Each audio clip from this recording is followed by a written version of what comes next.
هو ايه اللي حصل بالظبط من يومين في نقابة المهندسين؟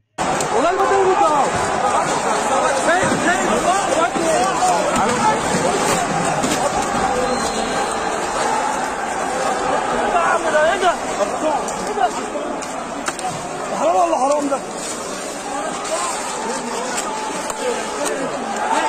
حصل من يومين كان في تجديد الثقة للنقيب طارق النبراوي نقيب المهندسين، وطبعا كان في تصويت باكتساح في حدود 90% لتجديد الثقة في النقيب، لكن الكلام ده ما عجبش ناس تانية عايزة تسيطر على النقابة. وكل الناس اللي كانت موجودة بتقول إن البلطجية اللي دخلوا وعملوا اللي عملوه ده كانوا تبع حزب مستقبل وطن، اللي هو الحزب الوطني الجديد يعني. والمثير للاهتمام ان المفروض ان الشرطه كانت بتأمن المكان. الناس دي دخلت وعملت اللي عملته ده وخرجوا ومحدش حاسبهم ولا حد سألهم، وفي فيديوهات ومصوره الناس دي ومصوره اللي عملوه. الكلام ده حصل بمزاج الحكومه؟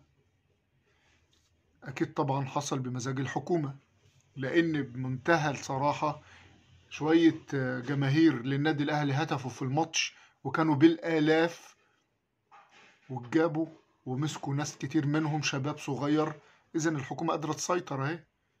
الموضوع مش دعوه بالعدد، وانتوا بتامنوا النقابه بره وتقدروا تخشوا جوه تسيطروا، والناس اللي عملت كده ما تجابوش ليه؟